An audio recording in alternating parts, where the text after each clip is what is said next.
The late Upper East Regional Chairman of the NPP, Adams Mahama, is yet to be buried 24 hours after his demise. The development is contrary to Islamic principles, which stipulates burial within 24 hours after death. At the moment, the NPP and family of the late Adams Mahama are waiting for an autopsy report before laying him to rest. While waiting, here is an account of how events have unfolded. Adams Mahama had not yet entered his residence around midnight on Wednesday when two assailants stopped his car and poured acid on his face and entire body. Aide to Mr. Mahama, Zachariah Osman, confirmed the attack to Joy News, describing his boss as being in critical condition, fighting for his life in the Bolgatanga hospital. Obviously distraught, he added that Adams Mahama's whole body was burnt by the corrosive substance. Public Relations Officer of the Upper East Regional Police Command, ASP Thomas Agbanyo, also confirmed the incident to Joy News and said one of the assailants had been arrested. After the arrest of one of the perpetrators of this crime, he has been put in the cell. We are now manhunting for the other person, and as of now, we have not yet got him. Mr. Mahama eventually passed, leaving a grieving family behind. By 10 a.m. on Thursday after his demise, the gathering of NPP party supporters at the Bolgatanga hospital had thickened. Agitated youth also vandalized a Mercedes-Benz, conveying the second regional vice chairman, Osman Konkwanaba. The vice chairman, popularly called Boga, was being driven by an old man when the youth hurled stones and bricks at the car. A team of forensic experts arrived in Bolgatanga Thursday afternoon and conducted an autopsy on the body of the late chairman to determine the actual cause of death. According to the police, the results of the autopsy will be made public on Friday. Meanwhile, there has been no official communication from the family of the late Adams Mahama or the regional party executives, as they have been locked in meetings in relation to the late chairman's funeral arrangements.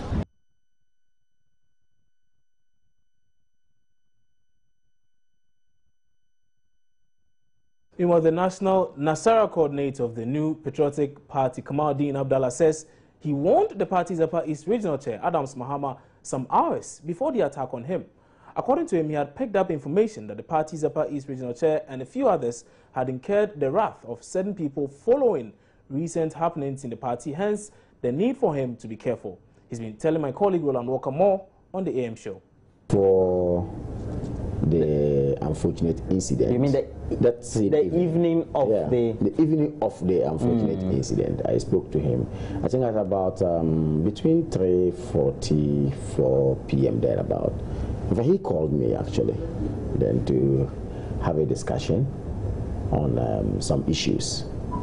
Then, well, I had also received calls from somebody telling me that he overheard some conversations and all that we should be careful because it appears that our disagreements within the party is getting murkier and it's unhealthy, and therefore I should try as much as possible to be very protective of my life and all that, and whoever also I know should also be, as it were, careful. So as a brother when he called me, I didn't mince words at all. I just told him, look, this is a signal I received, and I thought it's very, very necessary and important that he also, as it were, as an executive of the party, try as much as possible to be very mindful of his movement and be very, as it were, proactive when it comes to his security and all that. So we went back and forth on the matter. Then he told me that indeed he's going to be very careful and about his life and all that. Then I told him, above all, be very prayerful. That's what I said. I said, above all, be very prayerful. I am very prayerful, and I know that it is only Allah who sanctions whatever. So we had this back and forth discussion, and then it ended. Only for me to be called at about 12 midnight okay, to be informed of this unfortunate incident, that he had dropped off one of his assistants, Zach, who is also a brother, to pick his motorbike and go home. He stays around Zoarango, if you know Bolga very well. He stays around Zoarango, then Adam stays around the Senate flat. You know, so he dropped off Zach. Apparently they were from a party meeting. Then Zach picked his motorbike, then he said, okay, he was going home. That's about 11 something. So on his way, according to the reports that I got from Zach, you know, he got to Senate Junction to just negotiate the care for interest. Then he was stopped by some 2 people. Then he packed, rolled down his glass to talk to them. Because one was try talking to him. Then he rolled down the glass to talk to listen to what. Immediately the glass went down. Then they poured the substance on him. They splash. Then they ran away. They bolted. You see, that's actually the account I got. When that happened, he also moved. He drove off because apparently when it came on him, he had to. So he moved and drove straight. Go from there to the house. I should say it should be about, where I know if my measurement is right, it's about 250 meters or 300 meters. Not far. It's not too far, if you know that. So he drove straight. He tried driving, struggled with the heat like that to park. So when he parked, he was shouting, you know. Then the wife rushed out. The wife also tried to hold him. You know, the chemical was so powerful, affected the wife too as well. You get what happened? I mean, so both of them, you know. So it means the wife too is bent? Yeah, kind of. She's got some bends on her. But I'm told she's been discharged because she didn't actually have so much. But she's got some bends on her. That's what I'm told. That's the report I've had. So they rushed all of them to the hospital. You know, they shout and everybody came out at the estate and all that. They carried him to the hospital. But at the emergency ward, in the presence of all these guys they had called and presence of police, he was talking. He chatted with them. Then one eye opened. The other eye that one went a bit damaged. But I'm told one eye opened, clear. Even at the hospital he could see. Then he said, oh, is that what this person and that person have done to me? Maybe I will die, but I don't know what will happen to them too. So these were the comments he was making. So it means he knew that. He knew when he mentioned names. He saw the people. He saw the people. He mentioned their names. 2 of them. We'll be bringing you the very latest on this particular issue. We're trying to establish contact with Upper East Regional Correspondent Albert Sorry. We'll bring you that pretty shortly. But in the meantime, Member of Parliament for Asen Central, Kennedy Ejapon, is calling for a full probe into the death of Mr. Adams Mahama following an acid attack on him Wednesday night. Mr. Ejapon believes the incidents surrounding the death of the party's Upper East Regional Chair are ones that require an invitation from the police to the party's national chairman, Paul Afoko. You're said to have accused a number of people in the party for what happened to Mr. Adams Mahama. Why so? Yeah, I'm saying that because when you reflect soberly on what has gone on in the past and the undermining of all the efforts Nanado is making, then, you know, it points clearly to those guys. Because one, you know, if you are doing investigation, you simply ask yourself what triggered the crime. Just last week, okay, the chairman and the general secretary went there and they attacked them, which I believe they said it was through the regional chairman that orchestrated that. And I condemn that because they beat the organizer, which is not right. Okay, we should tolerate each other. Even if they did not inform you, you don't go out there and organize people to beat him. In the same way, nobody deserved to die. So if today, just last week, the man who organized to resist the general secretary and the chairman, we wake up Thursday morning and he's dead. And the person who has been arrested is the national chairman of NPP party's brother, who has been accused of killing a regional chairman of NPP. You know, anywhere in the world, the noble thing they should have done is just tender in their resignation. So you would also add on to the numbers that are saying that they should resign, they should step aside? Yes, they have to resign. At the steering committee on Tuesday, both of them categorically stated that that chairman should be suspended. If you say both of them, who are you referring to? General secretary and the chairman. They mentioned that the Upper East Regional Chairman should be suspended. Why? Did they give any reasons for that? Yeah, their reason is what happened over there. Okay? So all I'm saying is that nobody deserves to die. And I'm commenting on this because I've been threatened several times. One early morning, I was ironing my clothes. A guy called with a private number, started insulting me. You will see what we'll do to you. We will kill you, we'll do the other. But if you are bold, why would you block your number? Another one, August 22nd, I was at Golden Tulip, 2 p.m. A guy claimed to be Kwajom Pianim's bodyguard or whatever, called and said, you cut my head like, you know, killing a hen or a chicken. So all these are internal issues? Yes. Okay? I have a group of people who went to Golden Tulip in Kumasi, plan to kill me. You can ask Andy Apiekubi. All these things are going on. The anti-Nanadu people, they are treacherous, and they have exhibited it. And from what you are saying, do we then gather that Mr. Foko and probably Company Japan are anti-Nanadu? Any investigation in the world, they are the first two people they will call. You are believed to have said that you are going to, no matter what, try and get justice to be served. If it doesn't get served, you will, in your own way, get justice served. How so? We will get them out. How will you get them out? We will get them out. We are the people that voted for them, and we'll get them out. That I assure you. We voted for them. And anybody who wants to sabotage NPP's victory, we'll get him out. And this is time for us to get these two people out. And this guy too is included. Sammy Crab. Go and see his Facebook. What Sammy Crab put over there. That nobody, and I quote, nobody has monopoly over violence. So if you attack Kwabena Japan and Afoko, somebody will also attack you too. They think they are the only men in this country or in NPP. Kwabena Japan says he has the men. Afoko says he has the men.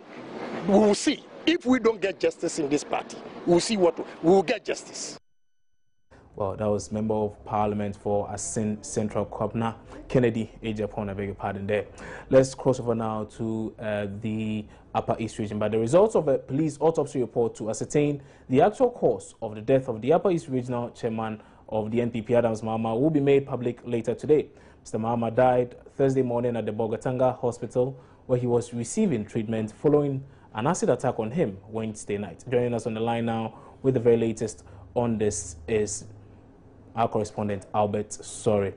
So, Albert, can you tell us the very latest on this now? Well, I've been trying to verify a few rumors that have come up regarding the suspect in the last 24 hours or so. Indeed. First, I checked on the... Hello? Yes, Albert, I'm listening. Yes.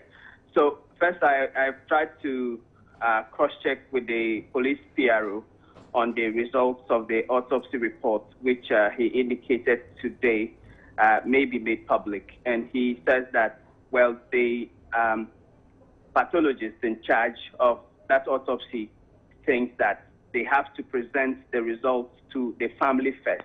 And then if the family is comfortable with putting the information out, then they will do that. So that is going to be done today. The results of the autopsy will be presented to the family first, and then the police would speak to them and decide if the family is comfortable, then they can let the information out to the media. Okay, so it means the results are in, but they are not yet public. Yes, the results are yet to be delivered to the family. They actually came in yesterday after they did the autopsy. Okay. Now, let's talk about, things that have been going around between last night and this morning. The fact that the second suspect has been arrested. How true is that? What have you got it from the police so far? Yes, I cross-checked this information with the police PRO, ASP Thomas Agbanyo. He said that is not true. Okay. He has also heard about it, and he doesn't know where the information came from. But it is not true that they have arrested that suspect. What he did tell me about the suspect who was arrested yesterday is that they have moved him to Accra, where they believe that, the change of environment will help him give them the information that they need for the investigations, and also for his own safety. and for other reasons best known to the police, they think that they should move him to Accra. So that suspect who was arrested has been moved to Accra as we speak. And again, let me ask, have we been able to identify whether or not this suspect is indeed the brother of the national chairman of the NPP? The police PRO refuses to give us that confirmation. He says that usually when these things happen and you are not careful about the kind of information that you give up, it can result in some other unpleasant situations. So he would not say if for a fact this person is related to the chairman or not. What he did say was that he doesn't know anything about that. And he also refuses to give his name. He has refused to also give out the name of the suspect who is currently on the run, because he says that people may have the same names, and if you are not careful, you can give out the name and somebody would think it's a different person, and you end up having an innocent person being attacked because people are angry following this incident. So the police is trying to be very cautious about giving out some information, especially when it has to do with giving out identity. So in summary, the suspect, well, the person who has been arrested, that one suspect who has been arrested, is not cooperating with the police. Albert. Well, he says that the investigations are ongoing. That is why they have moved him to Accra. He will be questioned in Accra. Okay. And they believe that once he's in Accra and there's a change of environment, he'll be comfortable about speaking to them, with regard to his involvement or otherwise in this case. Okay. Now, let me ask about the family. We were told initially they were not willing to speak. Have they commented now? Have they been able to say anything on the recent development so far? Yes. Shortly before I went to the police PRO's office, I've been doing some contacts. I've been giving contact to a family spokesperson. Initially, we didn't have that. So now that a family spokesperson has been chosen, I'm sure the family will be willing to speak from now on. So I'm yet to get in touch with this spokesperson to see what information we can get from the family. How about the regional executives of the party? Have they commented on things that have happened over the past few days, particularly yesterday's attack on the region's second vice chair? They haven't spoken yet. I'm yet to check with them this morning, but the information they gave me was that there's been a national directive for all party communicators to be very careful, what they discuss on the media in relation to this matter. It is the reason why they haven't said anything, but I'll check with them again and see if they are still willing to speak. But as of the last time I spoke with them, the position was that they were not going to say anything for now. Okay. Albert Sorry, thank you very much for that update. That's my colleague, Albert Sorry, regional correspondent in the Upper East region, bringing us up to speed with the very latest there. But what I gather from what he said is that the police has denied that indeed one more suspect, the second suspect, has been arrested now. There have been several comments following the demise of Mr. Mahama. My colleague Jahunyan joins me in studio now with a wrap of these statements, quite a number of them. Jao, thanks for joining us. Thank you. So there's been a number of statements. Which one would you start off first and foremost with? Okay, there's been an avalanche actually of press statements. Okay. It's almost about 10 press statements that have come out following the tragic death of Adams Mahama yesterday. Let's just quickly start with what the man at the center of this whole controversy has been saying. That's Paul Afoko. There's been a lot of allegations going back and forth, and we understand that a brother or a relative of his has been arrested in relation to the attack. Now, he issued a press statement where he's asking the police to thoroughly investigate the matter and asking supporters of the NPP to allow the law to take its rightful place.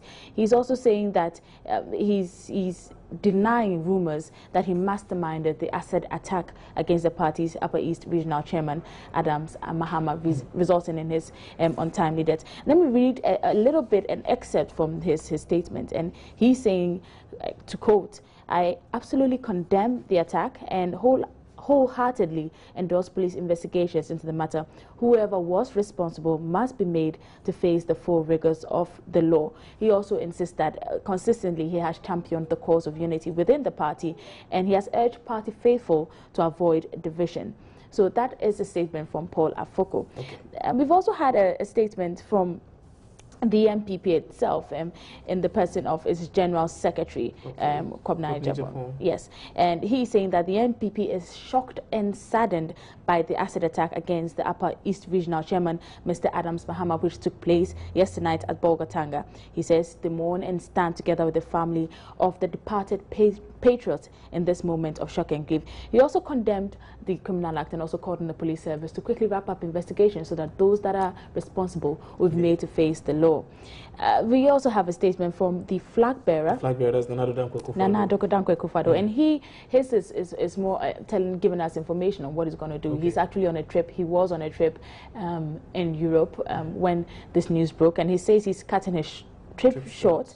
He's going to return home immediately. We're expecting him to come back sometime later on this evening, and his heart and thoughts and condolences and that of the entire NPP family go out to the family of the deceased.